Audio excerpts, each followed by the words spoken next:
ಇದೆ, ಇಂಜೆಕ್ಷನ್ ಮಾಮೂಲಿ ಹಾಕೊಳ್ಳೋದು ಅಷ್ಟೇ. ಅದೇ ಕಟಲ ಕುಸಿವಾಗ ನೀವು ಹಾಸ್ಪಿಟಲಲ್ಲಿ ಸಿಲುಕಿದ್ರಿ ಅಂತ ಹೇಳ್ತಾ ಇದ್ರು. ಹೌದು, ಏನಾಯ್ತು? ನಮ್ಗೆ ಗೊತ್ತಿಲ್ಲಲ್ವಾ ಏನಾಗುತ್ತಂತ ಬೀಳೋವಾಗ. ಅಲ್ಲ, ಏನಾದರೂ ಸೌಂಡ್ ಬಂತ ನೀವು ಹಾಸ್ಪಿಟಲಲ್ಲಿ ಇರೋ ಟೈಮಲ್ಲಿ? ಇದ್ದಿಲ್ಲ. ನಾನು ಒಳಗಡೆ 2 ರೂಮ್ ಇರೋ ಚಿಕ್ಕದೊಂದಿದೆ, ಡಾಕ್ಟ್ರನ್ನೋರೋದು, ಆಚೆ ಒಂದು ಜನಗಳು ಕೂತ್ಕೊಳ್ಳೋದು. ಅದಕ್ಕೆ ನಾನು ಏನೋ ಡಾಕ್ಟ್ರ್ ಆಚೆ ಹೋದ್ರು ನೋಡೋಕ್ಕೆ, ಇಬ್ಬರಿದ್ರು ಪೇಷೆಂಟು.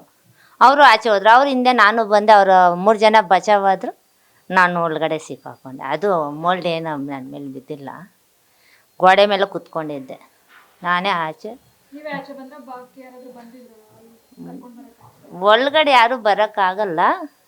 ನಾನೇ ಇಟ್ಟಿಗೆಗಳೆಲ್ಲ ಒಂದೊಂದು ಸೈಡ್ ತೆಗೆದು ಅಷ್ಟು ಬೇಗ JCB ಬರೋಷ್ಟು ಒಳಗಡೆ ನಾವು ಆಚೆ ಬರಬೇಕಂತ ಒಂದು ಐಡಿಯಾ ಮಾಡಿಕೊಂಡು, ಬೆಂಚ್ಗಳೆಲ್ಲ ಸೊಂಟದಲ್ಲಿ ಸಿಕ್ಕಾಕೊಂಡಿತ್ತು, ಪೇಷೆಂಟ್ ಕೂತ್ಕೊತಾರಲ್ಲ ಬೆಂಚು, ಅದನ್ನು ನಾನೇ ಒಡೆದು ಇಟ್ಟಿಗೆಗಳೆಲ್ಲ ಸೈಡ್ ಮಾಡಿಕೊಂಡು ದಾರಿ ಮಾಡಿಕೊಂಡು ಕೆಳಗಡೆ ಕೈ ಬಿಟ್ಟು ನಾನು ಜನಗಳನ್ನ ಕೂಗಿದೆ. ಆವಾಗ ಕೇಳಿಸ್ದೆ ಎಲ್ಲರಿಗೂ. ನಾನೊಬ್ಬ ದಾರಿ ಮಾಡಿ ನಾನು ಹಿಂಗೆ ಆಡಿಸ್ದೆ ಕೈ. ಸುಮಾರು ಜನ ಹೆಂಗಸರು ನೋಡಿ ಹೇಳಿದ್ರು ಪೊಲೀಸವ್ರಿಗೆ. ಪೊಲೀಸರು ಮೆತ್ತಗೆ ತೆಗೆದ್ರು ನನ್ನ. ಮಗುನ ಹೆಂಗೆ ಎತ್ತಿದ್ರು ಹಂಗೆ ಎತ್ತಿದ್ರು.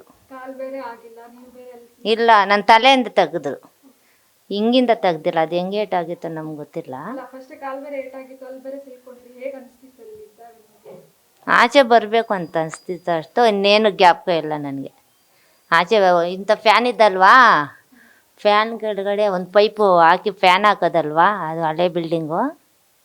ಆವಾಗ ಕೆಳಗಡೆ ಕೂತ್ಕೊಂಡೆ, ಈ ಮಣ್ಣಿನ ಮೇಲೆ ಕೂತ್ಕೊಂಡಿರೋದು ನಾನೇ. ಮಣ್ಣುಗೋಡೆ ಅಲ್ವಾ, ಸ್ವಲ್ಪ ಈಜಿ ಆಯಿತು ನನಗೆ ಬರೋಕ್ಕೆ ಆಚೆ.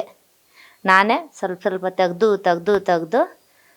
JCB ಬರೋಷ್ಟಕ್ಕೆ ನಾವು ಆಚೆ ಬರಬೇಕಂತ ಐಡಿಯಾ ಮಾಡಿಕೊಂಡು ನಾನು ಗೋಡೆ ಓಪನ್ ಮಾಡಿ ಕೈ ಬಿಟ್ಟೆ. ಆಮೇಲೆ ಎಲ್ಲ ಪಾಪ ಹೆಲ್ಪ್ ಮಾಡ್ರಪ್ಪ. ಆಗಿದೆ ಮೇಡಮ್, ಸ್ವಲ್ಪ ನೋವೇ. ಹೋಗಿ ಬಂದೆ ಹಾಸ್ಪಿಟ್ಲಿಗೆ, ಹೋಗ್ಬಿಟ್ಬಿಟ್ಟು ಬಂದೆ. ಇಂಜೆಕ್ಷನ್ ಹಾಕಿ ಮಾತ್ರೆ ಕೊಟ್ಟಿದ್ದಾರೆ. ತಿರ್ಗಾ 3 ದಿನ ಆದಮೇಲೆ ನೋಡೋಣ ಇಷ್ಟೊತ್ತಿಗೇನೋ ಕಾಲು ಅಂತ ಹೇಳಿದ್ದಾರೆ, ತೆಗಿಸ್ಕೊಂತೀವಿ.